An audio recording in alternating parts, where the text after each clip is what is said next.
warahmatullahi wabarakatuh. Kami dari kelompok 2 ingin membuat video tentang menjelaskan manusia dalam perspektif Islam.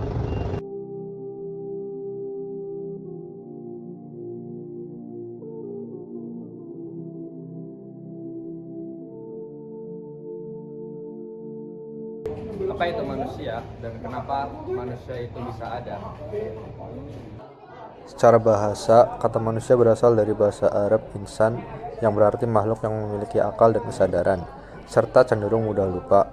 Manusia juga dimaknai sebagai makhluk yang berpikir, belajar, dan mampu membedakan baik dan buruk. Sedangkan secara istilah, dalam Islam, manusia adalah makhluk ciptaan Allah yang paling mulia, diciptakan dari tanah, tin, dan diberi ruh oleh Allah sehingga memiliki jasad dan jiwa yang saling melengkapi.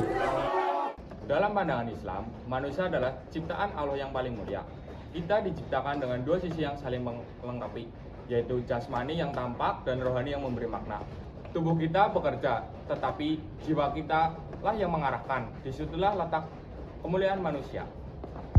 Oleh karena itu, menjaga keseimbangan antara tubuh dan jiwa menjadi amanah terbesar dalam hidup ini.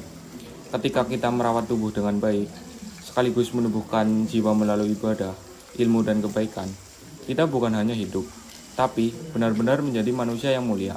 Hidup yang bermakna adalah hidup yang selalu selaras dengan petunjuknya, sehingga setiap langkah kita membawa manfaat. Al-Quran menggambarkan manusia sebagai makhluk istimewa, diberi akal, kehormatan, dan kebebasan untuk memilih. Kita bisa bersyukur atau mengingkari, taat atau lalai. Dalam diri manusia ada kelemahan, tapi juga potensi luar biasa untuk berbuat baik. Itulah keseimbangan yang menjadikan manusia unik. Kita tidak diciptakan tanpa tujuan. Allah menugaskan manusia sebagai khalifah di bumi, yaitu sebagai pemimpin, penjaga, dan pembawa kebaikan. Setiap langkah dan pekerjaan putusan kita bisa menjadi bentuk ibadah selama dilakukan dengan niat yang benar. Allah berfirman dalam Quran surat Al-Mu'minun ayat 12-14. A'udzu billahi minasyaitonir rajim. Bismillahirrahmanirrahim. Wa laqad khalaqnal insana min sulalatin min tin. Summa ja'alnahu nutfatan fi khalqin makin.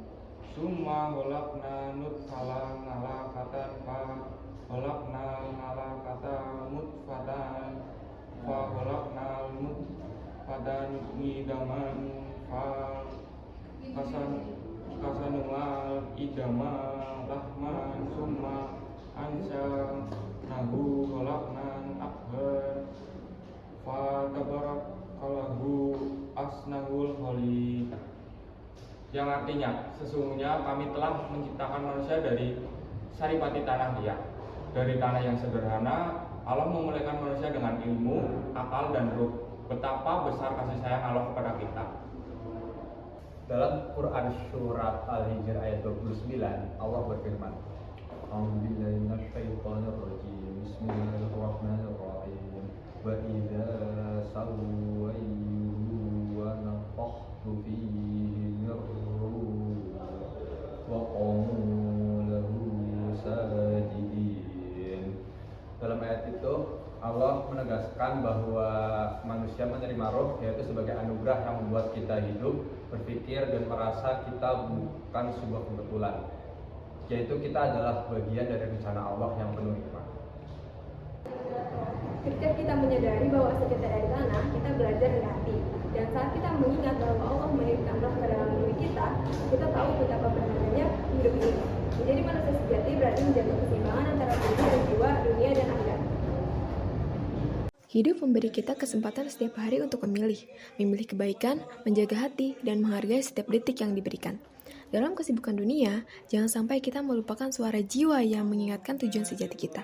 Karena menjadi manusia sejati bukan hanya tentang apa yang kita raih, tapi siapa kita menjadi saat tubuh, pikiran, dan hati bersatu dalam kesadaran dan ketenangan yang hakiki. Dari tanah kita diciptakan, dengan amanah kita dimulaikan. Dengan menjadi manusia sejati berarti mengenal Allah lewat amal, ilmu, dan akhlak.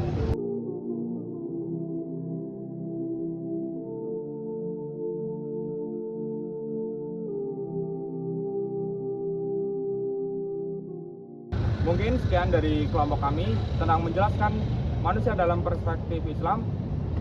Mohon maaf jika ada kesalahan kata. Wassalamualaikum warahmatullahi wabarakatuh.